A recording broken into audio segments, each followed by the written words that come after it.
la medida que vamos avanzando en el contenido del estudio bíblico maravilloso, nos encontramos con la apasionante vida de nuestro padre, el patriarca Abraham. Abraham, Isaac y Jacob. Un origen, Mesopotamia. Tare, el padre de Abraham. Bienvenidos a este tiempo especial de Torá al Instante.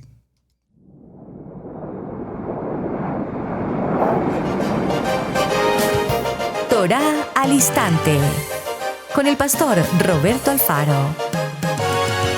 Reflejos de la Torá, el manual de vida. La palabra es la misma ayer, hoy y por siempre. Hebreos 13:8. Torá al Instante.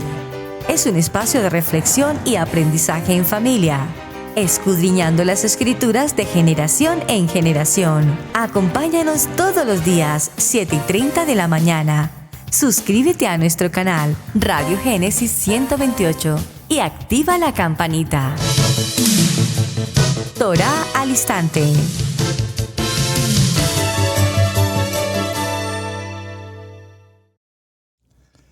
Shalom, mis amados hermanos, bienvenidos a este tiempo especial de Torá al Instante. Su hermano pastor Roberto Alfaro les saludo.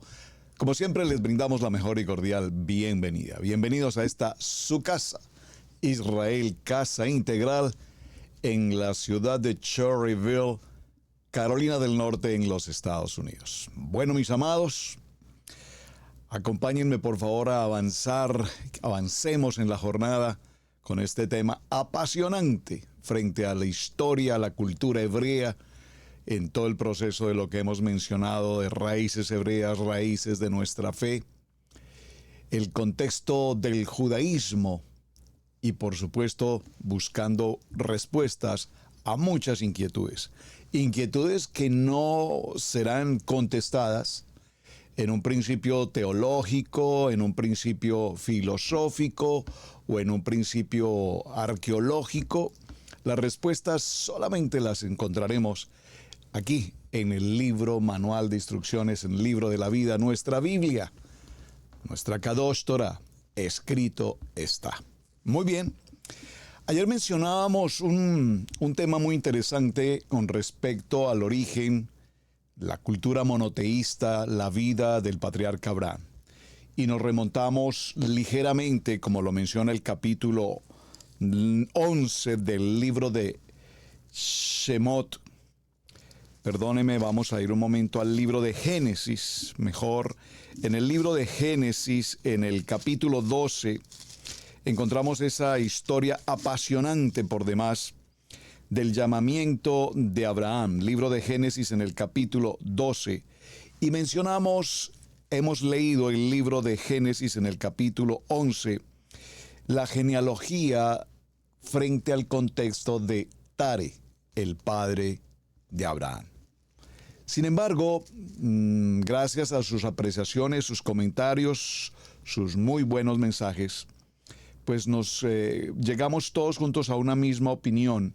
Se hace necesario que definitivamente avancemos un poco más en el contenido del tema y profundicemos en el área genealógica un poco más en detalle para comprender que Tare, el padre de Abraham, la Biblia no nos especifica, o la Torá en particular no nos especifica si él tenía un matrimonio monógamo o tenía varias esposas. No las menciona puntualmente, pero nos habla de sus hijos, sus hijas, y esto lo menciono en consideración a una pregunta que me envió un querido hermano, muchas gracias, allá en Honduras, shalom para todos ustedes. Me pregunta, ¿por qué razón Abraham dio esta apreciación frente a que Sarai era su hermana? ¿Estaba mintiendo Abraham? Bueno, sobre este tema en la enseñanza, en la Parashá Lech Lecha, hemos enseñado varias cosas interesantes y hay algunas opiniones encontradas. Sin embargo, la más práctica en el buen nombre y en el buen sentido de lo que Abraham expresó, concluye que Tare, entre sus hijos Abraham, Nacor y Aram, tenía, además de estos hijos de una misma esposa, una misma mamá, otros hijos. Y muy probablemente dentro de esos otros hijos, repito, con otra esposa u otras mujeres, podríamos considerar que evidentemente Sarai era una medio hermana, es decir, de un mismo padre en diferente mamá. Esta ha sido, digamos, como la opinión más cercana que se tiene frente a este contexto. En tal sentido, cuando Abraham se encuentra con el rey Abimelech y le pregunta, ¿por qué me dijiste esto, que no era tu esposa, sino tu hermana?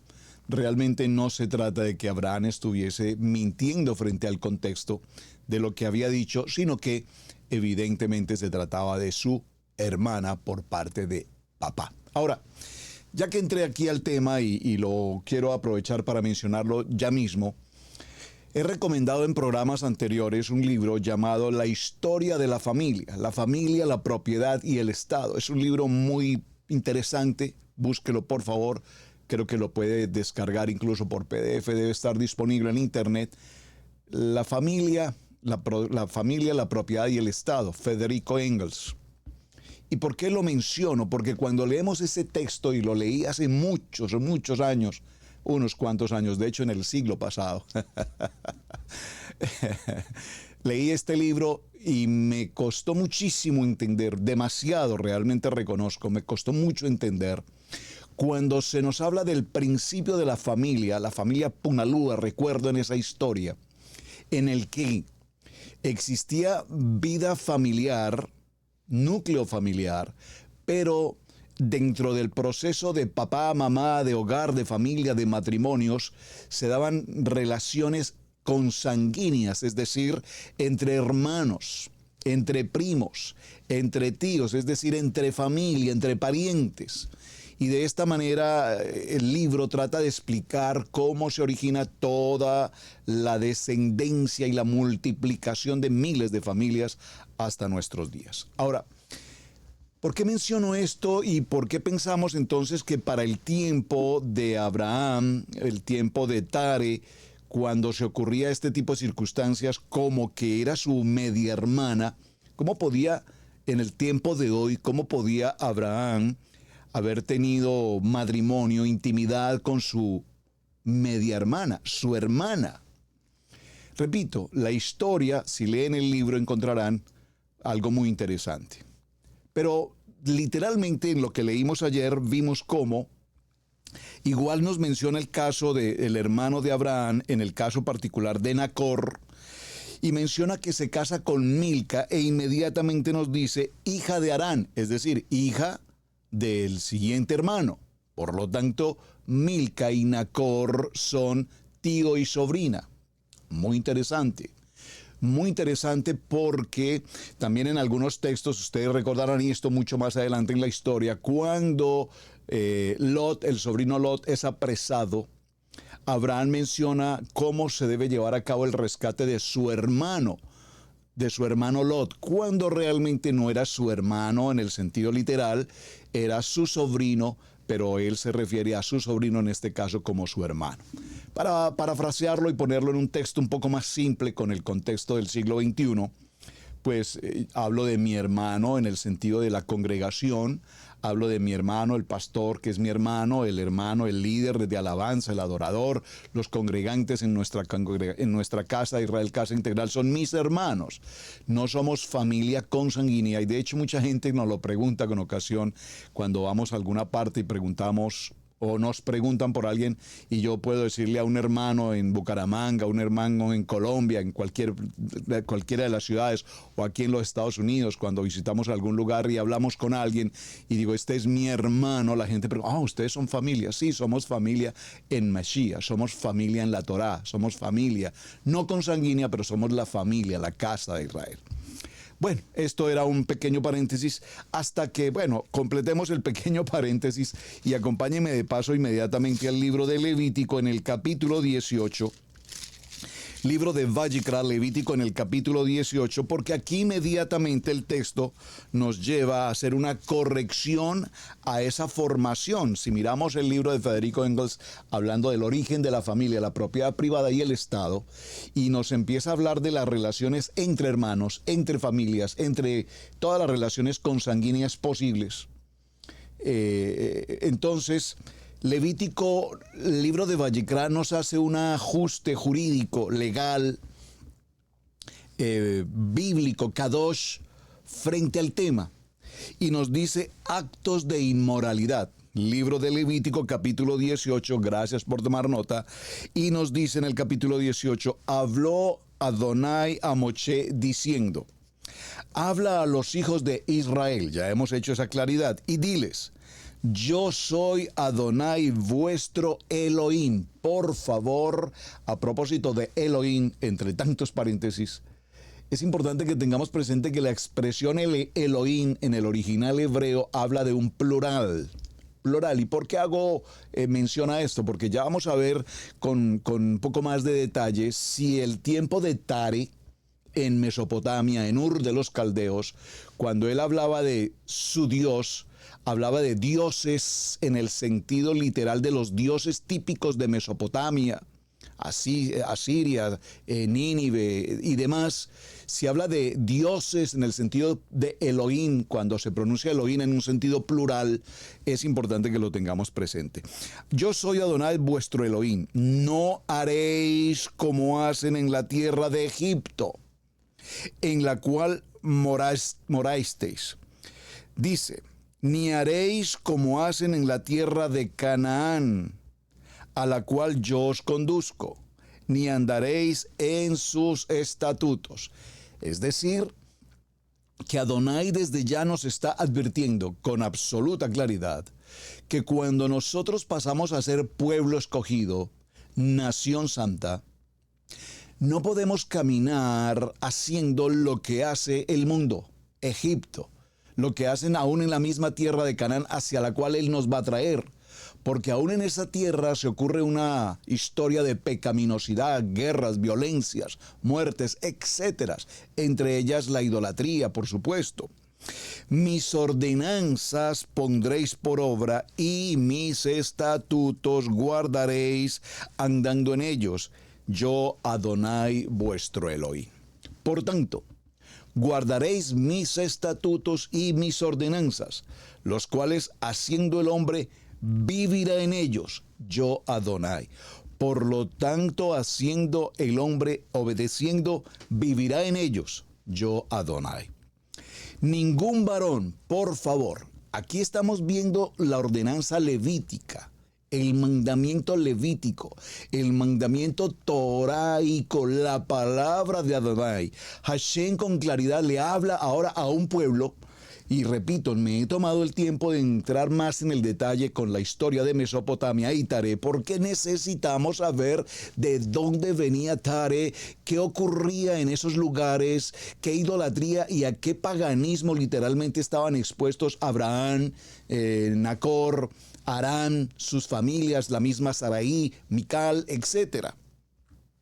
Entonces dice la palabra, ningún varón se llegue a pariente próxima alguna. Vean pues cómo aquí, si ya Abraham tomó como esposa a su hermana y a Nacor a su sobrina, inmediatamente Levítico empieza a hacer las correcciones necesarias y dice, ningún varón se llegue a pariente próxima alguna para descubrir su desnudez. Yo Adonai. Es lo que hoy en el Código ya penal, en el carácter jurídico, hablamos del concepto de incesto. Sin embargo, pues ustedes saben que hoy cuando este tipo de perversión sexual ocurre entre familias donde padres literalmente abusan sexualmente de sus hijas o viceversa, aún mujeres de sus hijos, etcétera, o en general los conceptos del género de hoy, estamos hablando de este delito penal del incesto. La desnudez de tu padre o la desnudez de tu madre no descubrirás. Tu madre es, no descubrirás su desnudez. La desnudez de la mujer de tu padre no descubrirás. Es la desnudez de tu padre. La desnudez de tu hermana, hija de tu padre o hija de tu madre, nacida en casa o nacida fuera, su desnudez no descubrirá. Es decir, que aquí nos está hablando de una hermana consanguínea de papá y mamá o una hermana nacida fuera, es decir, una media hermana nacida en el caso de otra mujer. La desnudez de la hija de tu hijo, la desnudez de la hija de tu hijo o la hija de tu hijo, de tu hija, su desnudez no descubrirás porque es la desnudez tuya. La desnudez de la hija de la mujer de tu padre, engendrada de tu padre, tu hermana es, su desnudez no descubrirás. Bueno, no vamos a leer todo el texto, pero por favor observen con detalle cómo aquí ya nos relata, repito, con precisión, el aspecto de la integridad y de la no unión sexual entre familia sanguínea. La desnudez del hermano de tu padre no descubrirás. Aquí estamos hablando en el caso de sobrinos, etc. La desnudez de tu nuera no descubrirás. Observen aún este punto. La desnudez de tu nuera no descubrirás. Es mujer de tu hijo, no descubrirás su desnudez. La desnudez de la mujer de tu hermano no descubrirás. Es la desnudez de tu hermano. La desnudez de la mujer y de su hija no descubrirás. Es decir, de las sobrinas, de las nietas. No tomarás la hija de tu hijo ni la hija de tu hija para descubrir su desnudez. Son parientes y esto es maldad. No tomarás mujer juntamente con su hermana para hacerla su rival, descubriendo su desnudez delante de ellos en su vida. Muy bien. Quise hacer este pequeño paréntesis e importante paréntesis para que vayamos comprendiendo si en este caso particular Abraham tomó a su hermana. Obviamente las normas, la moralidad o los principios o la ordenanza de los tiempos lo permitía. Espero haber hecho claridad a la inquietud que me presentó mi querido hermano. Muy bien. En ese mismo orden de ideas vamos a continuar y les pido por favor, aquí en internet usted haga una búsqueda ahí en su computadora, busque por favor en su ordenador el origen genealógico de Abraham. Le aparecerá seguramente un cuadro. Si usted no logra conseguirlo o se le dificulta hacerlo, escríbame por favor aquí en el chat o envíeme un correo electrónico y yo le enviaré los cuadros respectivos donde aparecerá toda la genealogía necesaria que usted quiere encontrar respecto al tema que estamos tratando. Con esto quiero significar, mis amados hermanos, que es muy importante que conozcamos respecto al aspecto genealógico. El aspecto genealógico de dónde se origina la historia de Abraham, la historia de cada uno de los patriarcas y de esta manera podamos entender con mejor claridad qué pasaba allí en Ur de los Caldeos. Lo primero que quiero que tengamos presente es, a partir de Noach, para hacerlo más práctico, a partir de Noach, en la genealogía de Noach, vamos a encontrarnos. A ver si puedo revisar un poco mi cuadro. Aquí lo tengo frente mío. Lo repito, se los puedo compartir con el mayor gusto. Dice, varón justo, perfecto en sus generaciones. Estoy en el libro de Génesis, Berechit, capítulo 6, verso 9. Y allí en este texto nos dice y nos habla de Noach, Génesis, capítulo 5, verso 28. Muere a los 950 años, 350 años después del diluvio. Según lo narra Génesis capítulo 9, verso 28.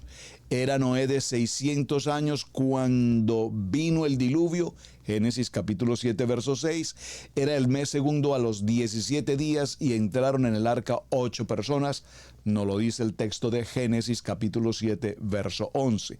A la edad de 500 años, Noé engendró a Sem, a Cam y a Jafet. Muy importante, Génesis capítulo 5, verso 32. Ahora bien, vamos a enfocarnos un momento y lo voy a hacer en una lectura práctica. Repito, si usted necesita el cuadro, con el mayor gusto yo se lo envío. Porque está muy bien presentado, además muy práctico. Sem, Génesis capítulo 6, libro de Génesis, en el capítulo 6, libro de Génesis. Ustedes no se imaginan qué pasó. Se me desprendió una página de mi Biblia más antigua que amo, mi Biblia con la que siempre trabajo. La pegué, la arreglé, la pegué, pero la pegué en un lugar equivocado. Entonces pegué a Génesis en el libro de Éxodo. Y ya ustedes se imaginarán lo que está ocurriendo aquí. Pero bueno, ya arreglaremos esa situación. Génesis, vamos a ir al capítulo 6 de Génesis, Bereshit, en el verso 10. Solo para mencionar brevemente lo que ocurre aquí con Sem.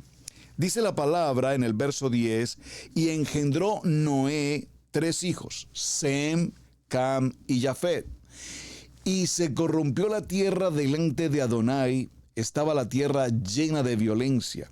Y miró Adonai la tierra, y he aquí que estaba corrompida por toda carne, había sido corrompida su camino sobre la tierra. Dijo pues a Noé, he decidido el fin de todo ser. Aquí vamos a hablar entonces del concepto de lo que fue el diluvio. De la historia de Sem, entonces vendrán a su vez hijos, siendo Sem ese primogénito, como lo dice el libro de Génesis. Vamos allí al capítulo 10 y en el verso 21 nos confirma y nos dice, también le nacieron hijos a Sem, padre de todos los hijos de Eber y hermano mayor de Jafet. Y aquí viene la historia. Están Elam, Arfacat, Asur, Arán, Lut. De Arfat vendrá Sala y aparecerá por primera vez este nombre importantísimo, Eber. Eber, que tiene que verlo con lo que será el hebreo, Eber. Eber es quien de hecho funda las escuelas académicas de Torá. De Eber aparecen 2 hijos, Peleg y Joctán. Vamos a hacer la ruta en la guía de Peleg. Después de Peleg aparecerá Reú. De Reú, Serug. Préstele mucha atención por favor a estos nombres, porque creo que los hemos pasado muy desapercibidos y son extraordinariamente importantes para que comprendamos la cultura hebrea y para que comprendamos mejor la vida de Abraham y para que entendamos la importancia de la vida de Tare. Es que a Tare lo hemos pasado un poco desapercibido, solamente decimos o lo referimos como Tare, pues sí, el padre de Abraham, pero un momento, porque en Tare está ocurriendo algo extraordinariamente importante. Ya lo veremos en el camino. Entonces voy a repetir, después de Eber aparecerán 2 hijos, Peleg y Joctán. De Peleg vendrá Peleg, luego Reú, Serug, Nacor y Tare. Hasta aquí vamos en la genealogía. De Tare vendrá Abraham, Nacor y Aram. De Abraham, en su vida matrimonial, en su hogar formado con Sarai, vendrán por supuesto entonces por parte de Sarai, Isaac, y por parte de Agar, la concubina, aparecerá Ismael. Aquí también es importante, y lo voy a mencionar, entender, porque esa es otra pregunta que con mucha frecuencia se hace. ¿Por qué razón Abraham tuvo un hijo con Agar? Bueno, ya conocemos la esterilidad de Sarai, y ante la imposibilidad de que Sarai pudiese tener hijos, entonces la costumbre de la época, válgalo para decirlo así, sería seguramente una costumbre de tradición de Mesopotamia. Seguramente Abraham, Sarai, que crecieron, nacieron y vivieron allí, pues evidentemente tenían claridad frente a esta costumbre. ¿Cuál costumbre? Que si una mujer no podía dar a luz o tener hijos, entonces podría entregarle a su esposo, a sus asistentes, no me gusta usar la palabra, pero para que lo entiendan por favor, a sus sirvientes, no sé si sea la mejor palabra, no me gusta usarla en ese tono por lo menos, y a su vez que él pudiese tener hijos a través de ellas. De tal manera qué fue lo que ocurrió con Agar, y todos conocemos la historia. Agar, por supuesto, una princesa también. Recordemos que cuando vino el tema de Abimelech, cuando tomó a Sarai como hermana de Abraham, y después encuentra que su esposa, entre todas las cosas y pertenencias que Abimelech entrega a Abraham, están, lo vimos, camellos, ovejas y todas las comodidades, entre ellas a su hija Agar. Muy bien, posteriormente fallece Sarai, Agar es llevada al desierto, muere entonces Sarai. Después de ese tiempo, nuevamente Abraham ahora tiene hijos con otra mujer, Setura. De Setura entonces vendrán Sinrán, Joksán, Medán, Isbac, Madián y Súa. Maravilloso. Bueno, ¿por qué traje todo esto, hermanos, a colación? Porque necesitamos hacer un pequeño recuento un poco más en detalle frente al contexto de Ur. Si usted se toma la tarea como lo hago yo, y espero que usted lo haga también, por favor, recuerden que esto es Universidad de la Familia, esto es Torá al Instante. Y dentro de Torá al Instante, pues tenemos este programa o este tema tratando de manejar Universidad de la Familia. Me encanta la expresión Universidad de la Familia, donde todos nosotros aprendemos, estudiamos y, por supuesto, hacemos tareas. No esperemos que todo venga masticado. Por favor, lean, por favor, investiguen, por favor, vayan, averigüen. No pierdan el tiempo en cosas innecesarias. Tenemos muchas cosas interesantes. La verdad, se los confieso, a mí me apasiona cuando encuentro un tema y puedo navegar en ese tema, leer, buscar información y, por supuesto, todo en la mesura adecuada. Hay algo interesante en Mesopotamia, que aquí está mi tarea, hice mi tarea, tomo nota de muchas lecturas y en situaciones que podemos investigar. ¿Por qué? Porque Mesopotamia no es simplemente Ur de los caldeos. Recordemos que Mesopotamia tiene que ver, por supuesto, con Nínive. Mesopotamia tiene que ver con Nabucodonosor. Mesopotamia tiene que ver con una serie de eventos extremadamente importantes, como cuáles, por ejemplo, con las tablillas, la primera forma de escritura a través de pictografía, y un poco más adelante la escritura cursiva, algo extraordinario importante de Mesopotamia. Astrónomos estudiaban con absoluta precisión el concepto de los astros. De allí vendrá entonces el concepto de la astrología. Fueron aquellos hombres que se dedicaron particularmente a manejar el concepto de la agricultura hasta nuestros días, aprovechar los regadíos de los ríos como el Tigris, como el Éufrates y demás. La agricultura era una base fundamental, y de manera especial trabajaron en el concepto de las matemáticas con un éxito extraordinario, de donde vendrá el álgebra, de donde vendrá cálculo, de donde vendrá el concepto sexagesimal, ya hablaré un poco sobre esto, de donde vendrán el sistema de los ángulos que conocemos hoy, ángulos de 45, ángulos de 90. Estos hombres tenían un avance científico, un avance cultural extraordinario, y de hecho debemos reconocer que era una cultura, como ya lo vimos, politeísta porque conocían de estos conceptos de astronomía, de astrología, y por supuesto adoraban a ese tipo de dioses. Pero hay algo interesante, lo que se conoce como la cerveza más antigua de la humanidad hasta nuestros días conocida, fue preparada precisamente allí, en Mesopotamia, y fermentada a través de la cebada. Ahora, también encontramos que eran extraordinarios arquitectos, empezaron a desarrollar un estilo de estructura, adobe, piedra, materiales consistentes para la construcción, y esta arquitectura alcanzó, si puedo decirlo, construcciones tan elevadas, tan importantes. De hecho, la arqueología de hoy establece y comprueba, repito, lo que estamos mencionando. Los pictógrafos, los mapas. Ayer hicimos una pregunta y fue: ¿cómo, en qué momento, de qué manera Abraham, estando en Aram, recuerden, estando en Aram, después de la muerte de su padre, y frente a una circunstancia de hambruna extremadamente fuerte, Abraham toma una decisión, y es viajar a Egipto. Recuerdan, lo vimos ayer, el texto en Génesis así lo narra. Y viaja a Egipto, y yo les preguntaba, ¿ustedes han considerado cuántos kilómetros o millas debía recorrer Abraham desde el lugar donde se encuentra en Harán hasta el Egipto?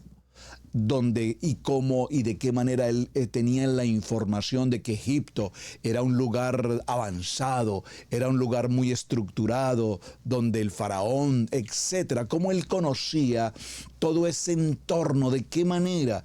No tenía el navegador, no tenía el internet, no tenía las facilidades que podemos tener hoy de transporte aéreo, terrestre, marítimo, como fuese, no tenía esas facilidades, pero sin embargo se desplaza por más de 1000 kilómetros. Y la pregunta es, ¿cómo se guiaba?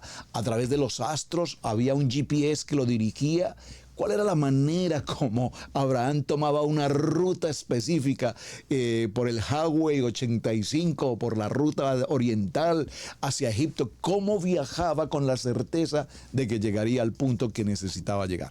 Pues la respuesta la encontramos aquí en la historia de Mesopotamia, porque los mesopotámicos fueron los primeros cartógrafos y se tiene conocimiento de que las obras de cartografía, es decir, de mapas, de rutas, de carreteras, de caminos, si lo puedo usar en esa expresión, que los mesopotámicos elaboraban, eran tan extraordinarias y tan fieles como las que tenemos hoy. Eran extraordinariamente justas, correctas. Yo recuerdo mis primeros años, hace 25 años, nuestros primeros años en esta nación, en América, si para aquel entonces que no existía el famoso GPS que tenemos para hoy.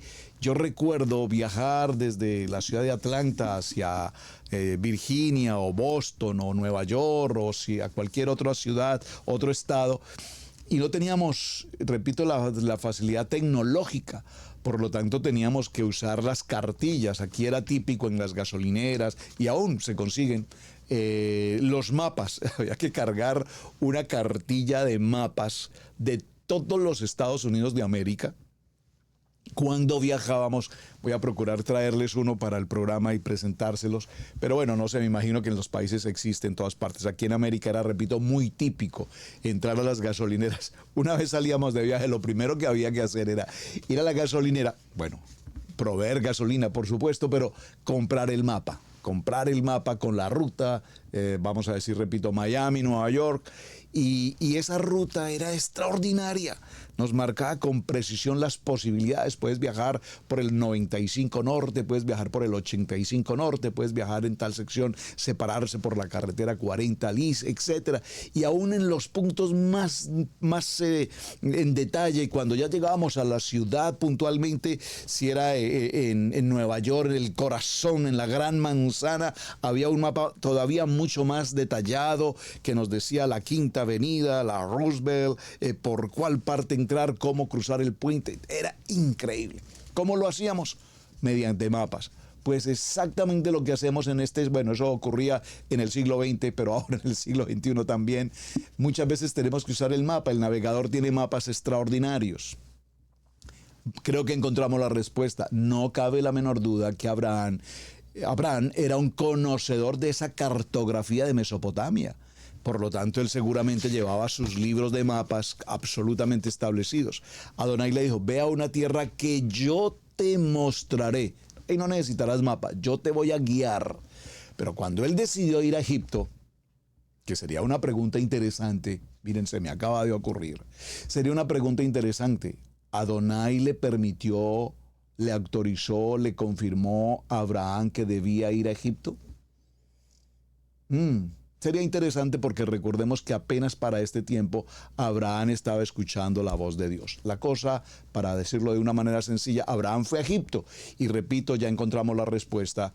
Habían mapas porque los sumerios o los caldeos o los mesopotámicos Eran extraordinarios cartógrafos. ¿Qué más encontramos? No solamente esa cartografía que incluso viene a 2600 años antes de Mashiach.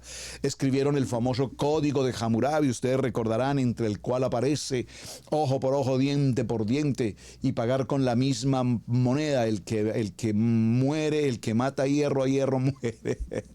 Esas historias maravillosas que de hecho tenemos en nuestras Biblias expresiones como esa.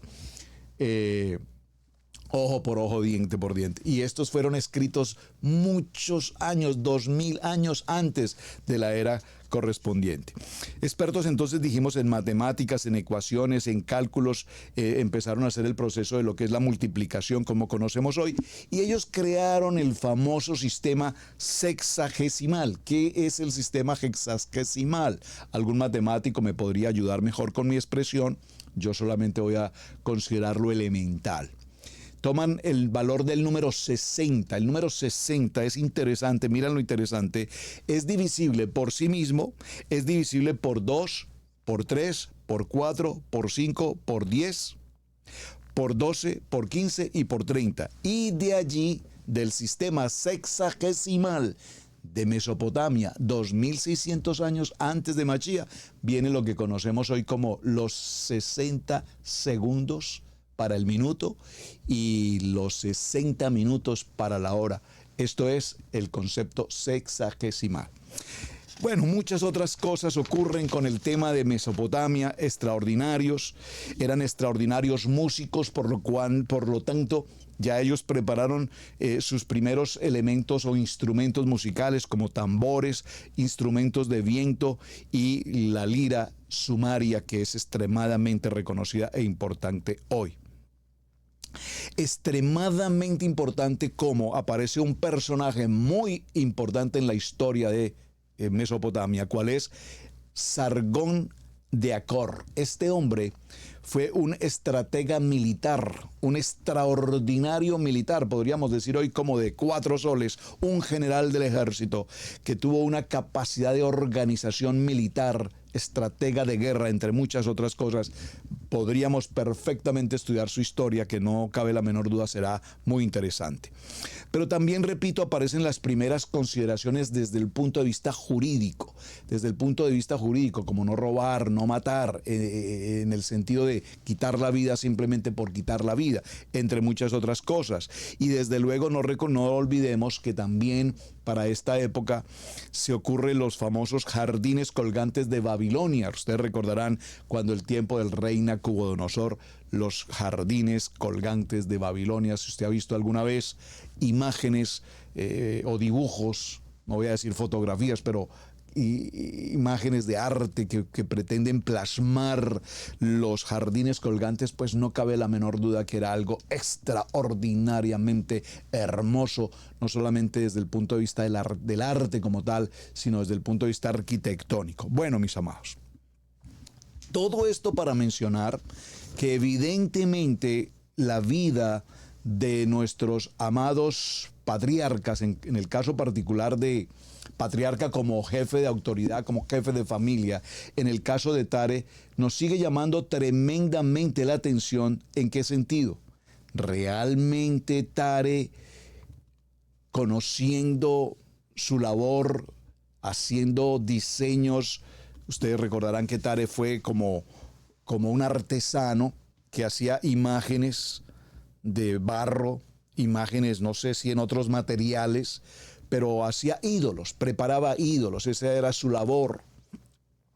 Diseñar, repito, ídolos desde todo el punto de vista astrológico, los dioses de la guerra, los dioses de una cosa, los dioses de otra, y preparaba esas imágenes artesanales, y esa era su actividad, esa era su negocio, su sostenimiento, y por supuesto era reconocido absoluta y plenamente frente a esa circunstancia.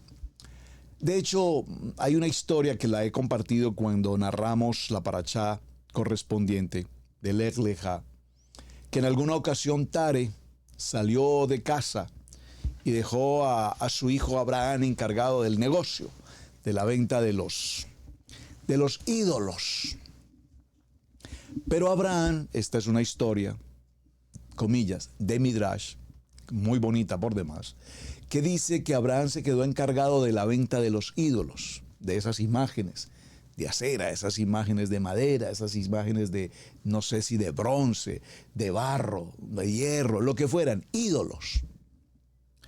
Y Abraham, mirando todo ese sinnúmero de piezas preparadas en honor a alguno de esos ídolos, pues tomó la decisión, en una cultura politeísta, en una cultura idolátrica, Abraham, en esta narrativa, en esta historia, trae la decisión de romper absolutamente a todos aquellos dioses.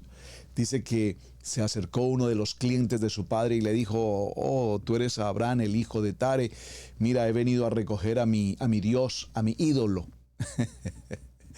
Y entonces Abraham le dice: pero ¿cómo tú puedes creer en eso? ¿Por qué tú crees en eso? ¿Acaso tú puedes ver que esa imagen se mueva, parpadee, respire, tenga vida? ¿Tú crees que esa imagen de barro puede tener alguna bendición para ti? ¿Tú crees que esa bendición llegará a través de una imagen de barro que no puede hacer absolutamente nada, ni te escucha, ni te ve, ni se mueve, ni piensa, ni opina? ¿Cómo tú crees que ese puede ser tu Dios?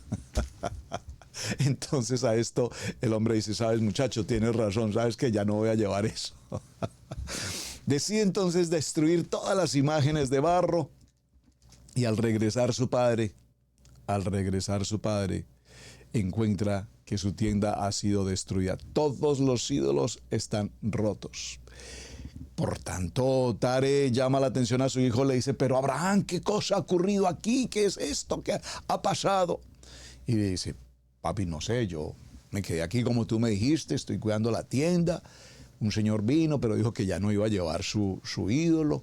Y yo no sé, de pronto estos ídolos que tú tienes aquí como que se molestaron por algo y empezaron a golpearse el uno con el otro y se rompieron y se destruyeron.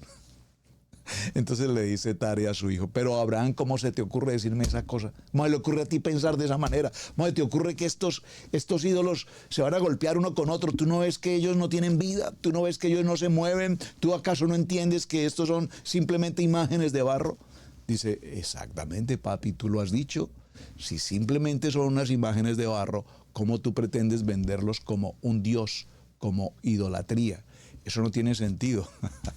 Bueno, esa es la historia de un Midrash muy interesante. Es una moraleja. La traigo a colación solo para compartir un poquito el tema sobre esto. Vámonos a preguntas puntuales. La pregunta para contenido un poco más claro de hoy: ¿adoraron Abraham y Tare a Adonai juntos, como papá e hijo? ¿O entre papá e hijo adoraban a otros ídolos? Cuando nosotros exploramos lo que la palabra nos dice frente a este tema, vamos a encontrarnos con una historia muy bonita. Vamos a ir al libro de Génesis, en el capítulo 31, y vamos a tomar el verso 53. Vamos a leerlo un poquito en contexto. El libro de Bereshit, capítulo 31, vamos a tomarlo, a ver, para no hacer muy extensa la lectura, vamos a tomarlo desde el verso 51. Dijo más Labán a Jacob. Aquí estamos hablando de Labán, recuerdan, el hermano de Rebeca, Labán, el tío de Jacob. Recordemos que Labán es hijo de Betuel, muy importante, muy importante. Dijo más Labán a Jacob: he aquí este majano, y he aquí esta señal que he erigido entre tú y yo. Testigo sea este majano y testigo sea esta señal, que ni yo pasaré de este majano contra ti, ni tú pasarás de este majano, ni de esta señal contra mí para mal. Atención al verso 53, por favor, préstele mucha atención. Yo sé que este texto ustedes lo han leído en muchas ocasiones, pero por favor observen la evidencia. Veamos cómo el texto bíblico nos muestra los detalles que en muchas ocasiones, repito, los pasamos desapercibidos. Verso 53 en el libro de Bereshit, capítulo 31, Génesis 31. Que el Dios de Abraham y el Dios de Nacor juzgue entre nosotros el Dios de sus padres. Aquí la expresión en esta versión nos indica o nos da a entender que el Dios de Abraham y el Dios de Nacor, es decir, de estos dos hermanos, juzgue entre nosotros el Dios de sus padres. Y Jacob juró por aquel a quien temía Isaac su padre. Un momento, Jacob juró no por el Dios de Nacor ni por el Dios de Abraham. Jacob juró por el Dios de Isaac. ¿Están escuchando este texto tan interesante? La pregunta es, ¿Abraham y Nacor, a su vez Tare, tenían dioses o tenían en singular, tenían el Elohim, un plural, dioses, o tenían a Adonai como Dios? Entonces, en este análisis que estamos haciendo, vemos cómo hay varias traducciones en las cuales se traduce del hebreo literalmente Nacor, hermano de Abraham, y su padre Tare. Cuando Labán pronunció estas palabras, Abraham claramente adoraba únicamente a Adonai. Y la traducción anterior implica que Abraham, Nacor y Tare adoraban al mismo Elohim.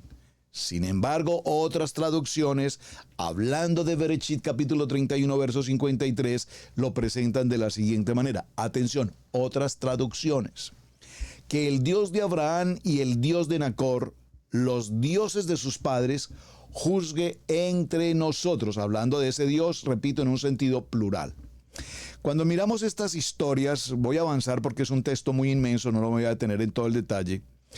Dice, Labán también parecía muy consciente de Adonai. Observen, Labán parecía tener claridad absoluta en su corazón, para decirlo en esta manera más espiritual, acerca de Adonai, el Dios de Abraham. Y dice que Adonai, el Dios de Abraham, y es posible que Labán adorare a Adonai además de otros dioses. Porque recordemos que Labán, el tío Labán, el tío Labán tiene una historia bastante tenebrosa, entre muchas cosas, no vamos a entrar allí, pero vemos que en Bereshit capítulo 24, vamos un momento allá, por favor, en Génesis capítulo 24, Bereshit capítulo 24, vamos a tomar el texto del verso 31, puntualmente vamos a ir al verso 31. Bereshit 24, 31 dice la palabra. Y le dijo, ven bendito de Adonai, porque estás fuera. He preparado la casa y el lugar para los camellos. Ve bendito de Adonai, refiriéndose puntualmente a Adonai. Donde Labán le dijo al siervo de Abraham, aquí está hablando con Eliezer, ¿recuerdan? Y le dice puntualmente al siervo de Abraham, y le dice, entra, oh bendito de Adonai. En Génesis 31, 49, Labán le dijo a Jacob, ya que Adonai vele entre tú y yo. Y también vemos la honra de Adonai en las palabras de Labán y Betuel. Recordemos que Betuel es hijo de Nacor, ¿recuerdan? Padre de Labán. Dice en Génesis capítulo 24, verso 50, entonces Labán y Betuel respondieron y dijeron, asunto viene de Adonai. Por tanto, mirando este texto tan puntual, no podemos hablaros ni bien ni mal. He aquí, Rebeca está delante de ti, tómala y vete. Y sé ella la mujer del hijo de nuestro Señor Abraham, como ha dicho Adonai. Entonces vemos que aquí la expresión es clara, puntual. Pero digo clara, puntual en el sentido de que se están refiriendo a Adonai, a Hashem. Sin embargo, el hermano de Abraham, es decir, Nacor, que fue el padre de Betuel, quien a su vez fue el padre de Labán y de Rebeca, por lo tanto Betuel, que es sobrino de Abraham, y Labán, sobrino y nieto de Abraham, al menos podemos por esta lectura establecer que conocían de Adonai. Pero sus palabras parecen indicar también que adoraban no solamente a Adonai, sino que también tenían a otros dioses, porque recordemos cómo este Labán tenía a su vez ídolos. Ustedes recordarán la historia cuando Jacob decide salir de la casa de Labán. ¿Recuerdan? Cuando decide salir de la casa de Labán, dice la palabra que su hija llevó consigo los dioses, los ídolos. Y estos ídolos no eran simplemente ídolos de barro, eran unos ídolos que tanto evidentemente conocía ella, su hija, la menor. Recordaremos que ella sabía y conocía que esos ídolos tenían un poder, comillas, una magia, una oscuridad que ella conocía con perfección. Por lo tanto, ella, para evitar que su padre les siguiera, les buscara o les hiciese cualquier mal al salir de la casa de Labán, ella se llevó consigo esos ídolos para evitar cualquier otra circunstancia. Muy bien, ahora, ¿adoró a Adonai el hermano de Abraham, Nacor? Como nosotros vemos en estos textos, nos indican que Betuel, hijo de Nacor y sobrino de Abraham, y su hijo Labán, no solo conocían a Adonai, sino que adoraban otros ídolos. Esto lo podemos ver en el proceso de Génesis, cuando en el capítulo 31, verso 49, nos habla de qué manera adoraban ídolos de la cultura de su momento. Es decir, que una cosa está en adorar a Adonai, y por favor présteme mucha atención, y otra cosa está en tener a Adonai, pero a su vez, por favor présteme atención, tener ídolos. Voy a traer eso al tiempo moderno. ¿Qué ocurre hoy cuando nosotros estudiamos nuestra Kadosh Torah? Estamos en este hermoso proceso de transición, amar la palabra, aprender la palabra y vivir la palabra. Pero ¿qué pasa hoy en el siglo XXI cuando en muchos casos en nuestras propias comunidades en Torah tenemos a muchas personas, y no estoy hablando en particular de una congregación o de un ministerio, estoy hablando en una generalidad de creyentes en Torah siguiendo el horóscopo, el tiempo de Rosh Hodesh, tenemos el mes de Aviv que corresponde al mes de Acuario? Estoy diciendo cualquier cosa, por favor. ¿Cómo podemos pensar a muchas personas hoy entrando en Torah y mencionando nombres de ídolos paganos o viviendo vidas en condición pecaminosa o haciendo actos absolutamente inmorales, etcétera, etcétera, etcétera? Es decir, que esta narrativa, y estoy tomando un texto que es muy extenso, pero que leí algunas cosas que me llamaron poderosamente la atención y quería compartirlas con ustedes para recordar que en los tiempos de Abraham, en los tiempos de Tare, pues evidentemente ellos estaban conectados con un modelo politeísta, una cultura extremadamente avanzada, como ya lo vimos, en ciencias, en arqueología, avanzados en arquitectura, en matemáticas, en el sistema hexadecimal, en los códigos jurídicamente hablando, etcétera. Pero sin embargo, y casi que voy a cerrar en estos minutos que nos quedan para conformarnos o para concluir de pronto un poco esta historia tan interesante, preguntándonos a su vez, verdaderamente cuando Tare tomó la decisión de salir de su condición de la ciudad de Ur de los Caldeos, ¿verdaderamente Tare salió por iniciativa propia? Me refiero, o Tare ya tenía en el corazón el pensar de que evidentemente Adonai hablaba con él. Veámoslo de manera práctica. Nosotros, muchos de nosotros, estoy hablando genéricamente, vivimos caso personal, la cultura religiosa del primer nivel, como lo he mencionado en tantas ocasiones. Y en esa cultura del primer nivel, mis amados, ¿qué ocurrió? Pues en esa cultura del primer nivel evidentemente adorábamos ídolos. Y hasta el día de hoy, pues la religión tradicional tiene su adoración con sus ídolos, como todos perfecto y absolutamente lo conocemos. La pregunta entonces es, ¿cuándo adoramos esos ídolos? Cuando adoramos esos ídolos, estábamos evidentemente en Mesopotamia. Vamos a ponerlo en Ur de los Caldeos. Pero un día Tare, inquieto por la situación que vivía, murió su hijo Aram, hay una situación crítica, violenta. Tare es un padre pensante, un hombre recurrente.